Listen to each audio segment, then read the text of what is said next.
Last class में हमने question number 6 तक के क्वेश्चन सॉल्व किए थे। आज की क्लास में हम क्वेश्चन नंबर 7 से सॉल्व करना स्टार्ट करेंगे। उससे पहले आप लोग एक बार क्वेश्चन नंबर 6 तक का रिवीजन अच्छे से कर लें। क्वेश्चन नंबर 7 में है a brooch is made with silver wire in a form of a circle with a diameter 35 mm। आज समझेंगे, इसमें दिया गया है कि एक ब्रोच जो है वो सिल्वर वायर से बना हुआ है in a form of a circle, जो एक सर्कल की फॉर्म में है।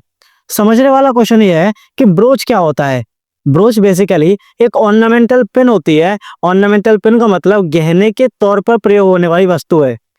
इसका डायग्राम जो है एनसीईआरटी में गिवन भी है कि एक ब्रोच जो है वो सिल्वर वायर से बना है in a form of circle.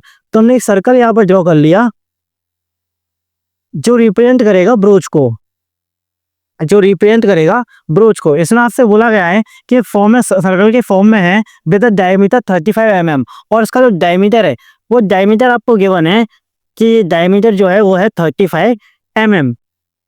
मैं मान लेता हूँ इसका डायमीटर है AB और AB की लेंथ हमें दी गई है 35 mm। आपसे कहा गया है कि ब्रोच जो है वो सिल्वर वायर से बना हुआ है in the form of circle. इसका मतलब सिल्वर वायर, तो सिल्वर वायर से बना हुआ है, दैट मींस इसकी जो सरकमफेरेंस है वो किससे बनी हुई है, वो बनी हुई है सिल्वर वायर से।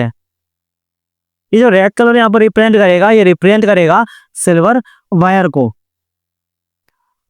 और आपसे बोला है the wire is also use in making 5 diameter. जो वायर है इसका यूज जो है सर्कल को बनाने के साथ साथ 5 डायमीटर ड्रॉ करने में भी हुआ है। तो एक डायमीटर तो ये हो गया 1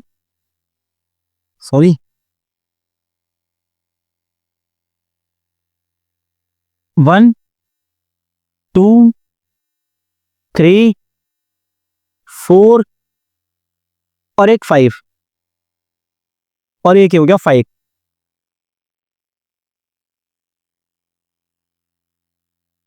टोटल 5 डायमीटर्स में ड्रॉ किए गए हैं विच divide the circle in 10 equal part. जो डिवाइड कर रहा है सर्कल को 10 इक्वल पार्ट्स में। जैसे हम यहाँ देखेंगे तो first part, second, third, fourth, fifth, sixth, seventh, 8, 9 और 10 ये किसमें डिवाइड किया, 10 इक्वल पार्ट में। आपसे पूछा है फाइंड करिए total length of silver wire required, कि टोटल कितनी लेंथ का सिल्वर वायर इसमें यूज हुआ है। आप नोट करेंगे सबसे पहले इसमें आपको दिया है डायमीटर। डायमीटर और ब्रोच कितना दिया है, डायमीटर आपको दिया गया है, लिखेंगे given diameter of a broach.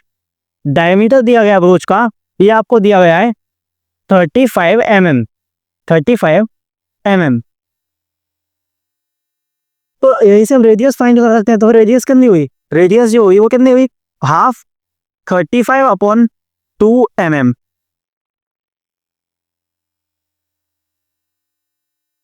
आपको फाइंड करना है कि total length of silver wire युग का है, कि टोटल लेंथ कितनी होगी सिल्वर वायर की।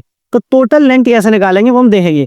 Total length of the silver wire, जो सिल्वर वायर है इसकी टोटल लेंथ कितनी होगी, आप समझेंगे कि सिल्वर वायर का यूज कहाँ कहाँ हुआ था। तो जहां पर भी सिल्वर वायर का यूज हुआ था उसको मैंने पेंट कर दिया, एक तरह से ड्रॉ कर दिया है रेड कलर से। आप देखेंगे सबसे पहले इसका यूज हुआ है सर्कल को बनाने के लिए, सर्कल को ड्रॉ करने के लिए। तो सर्कल को मतलब सर्कल की सरकमफेरेंस को, तो इसकी जो लेंथ आएगी वो क्या आएगी, circumference of circle, circumference of circle plus.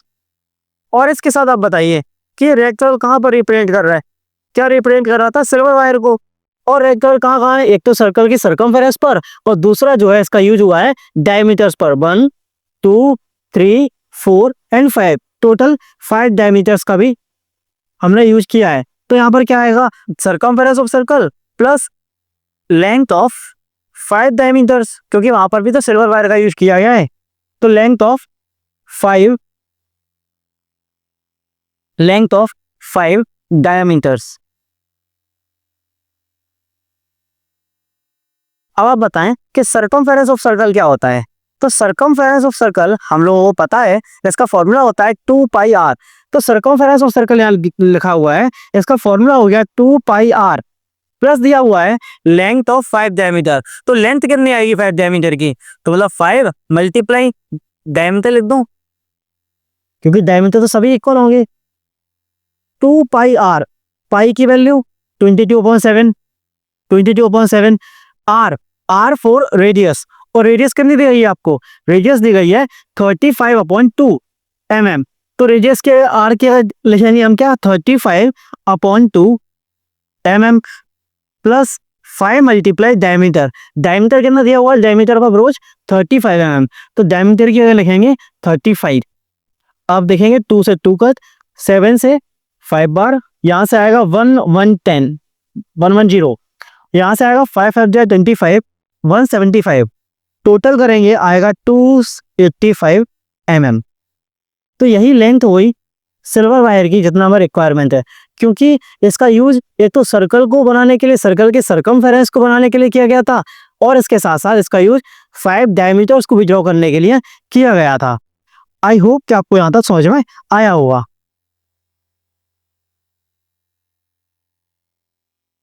इसमें नेक्स्ट क्वेश्चन है, और सेकंड इसमें क्वेश्चन है कि फाइंड करिए area of each sector of broach. आपको इसमें फाइंड करना है, सेकंड जो क्वेश्चन है उसमें फाइंड करना है आपको area of each sector, area of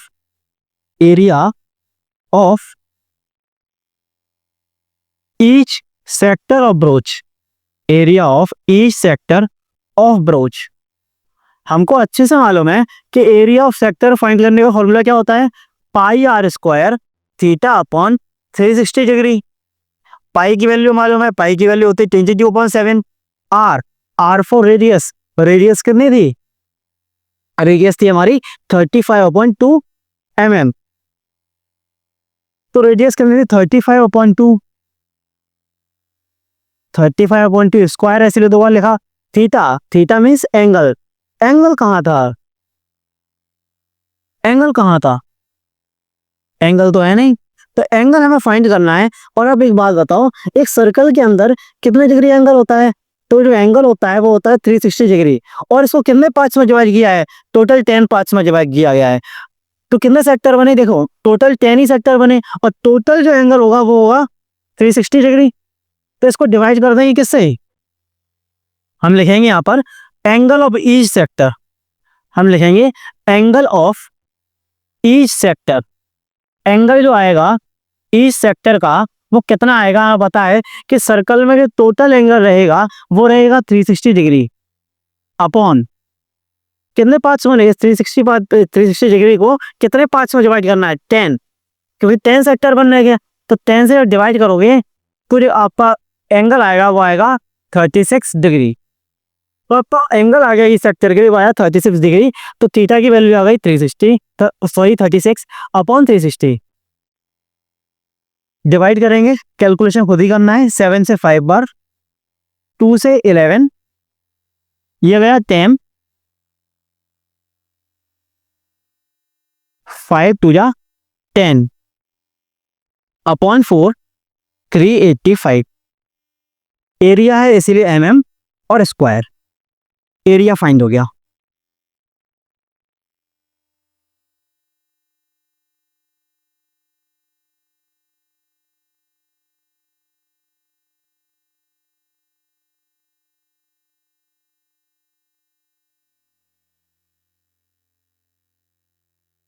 I hope कि आपको ये समझ में आया होगा। इसका हम क्वेश्चन नंबर 8 स्टार्ट करेंगे। क्वेश्चन नंबर 8 दिया हुआ है आपको, गिवन है एन अम्ब्रेला हैड 8 रिप्स। एक जो अम्ब्रेला है इसकी 8 रिप्स होती हैं। अब समझना होगा कि रिप्स क्या होता है। रिप्स क्या होता है? इसमें आप लोगों को ये लाइनिंग दिख रही है अम्ब्रेला के ऊपर, ये ब्लैक कलर की लाइनिंग, इसी को बोलते हैं रिप्स। क्या बोलते हैं? रिप्स बोलते हैं।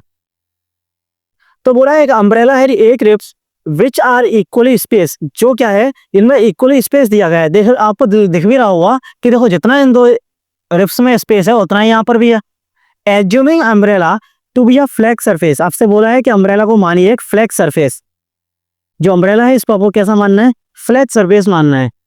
ऑफ रेडियस 45 सेंटीमीटर, जिसकी जो रेडियस आपको गिवन है वो रेडियस गिवन है आपको 45 सेंटीमीटर। तो हम लिख सकते हैं यहाँ पर, लिखेंगे पहले गिवन आपको ये दिया गया है कि radius of an umbrella, radius of an umbrella, एक अम्ब्रेला का जो रेडियस दिया गया वो कितना दिया गया है?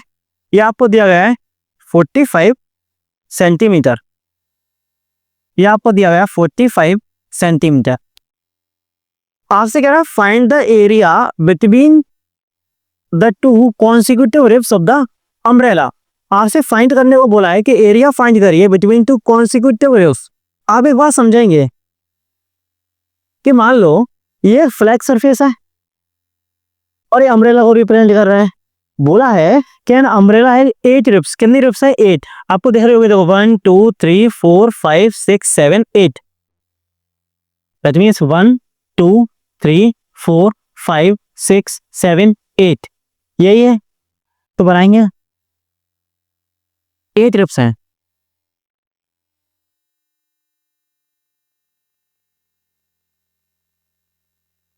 ये देखो 1 2 3 4 5 6 7 8, ये 8 रिब्स हुए। रिब्स समझ रहे हो, मतलब जो अम्ब्रेला होता है टॉप पर तो फिक्स पॉइंट हो गया, यहाँ से आई ये रिब्स। पूरे वो एक ही मत समझना, अलग अलग है। तो आपसे बोला है टू कॉन्सिक्यूटिव रिब्स के बीच में अब एरिया फाइंड करिए। तो टू कॉन्सिक्यूटिव रिब्स, कॉन्सिक्यूटिव क्या होता है? लगातार, मतलब एक रिब ये हो गई तो इसके लगातार वाली ये रिब है, मतलब ये रिब, इसके बीच में आपको एरिया फाइंड करना है। Area between two consecutive ribs, तो ये एरिया फाइंड करना है। और ये एरिया कौन सा है? अब तो इतना क्वेश्चन कर लिया हमने, हमें समझ में आ गया कि हमें कहना है क्या फाइंड करना है। हमें फाइंड करना है एरिया ऑफ सेक्टर। हमें क्या फाइंड करना है? हमें फाइंड करना है एरिया ऑफ सेक्टर। तुम लिखेंगे radius of an umbrella equal 45 centimetre. आपसे बोला था एन अम्ब्रेला, जो अम्ब्रेला है hash 8 ribs, 8 ribs. Therefore, angle made by two consecutive ribs, angle made by two consecutive ribs, दो कॉन्सिक्यूटिव रिब्स हैं, इनके द्वारा बनाया गया एंगल कितना हुआ? आपको समझिए, एक सर्कल है और एक सर्कल में कितने डिग्री एंगल होता है? 360 डिग्री एंगल होता है। और कितने पार्ट्स में डिवाइड किया है? ऐसे 1 2 3 4 5 6 7 8, कितने पार्ट्स है? 8। तो आपको क्या करना है? टोटल सर हमें पता है 360 डिग्री होता है, अपॉन 8 पार्ट्स में डिवाइड करना है। आप कट करेंगे 4 2 8, 4 9 36, ये करेंगे 45 डिग्री। तो आपको एक बात समझ में आ गया कि इनके बीच में जो एंगल आएगा वो एंगल कितना आएगा? यहाँ से यहाँ तक ये आएगा 45 डिग्री। आपसे पूछा है कि बताइए एरिया क्या हुआ? तो एरिया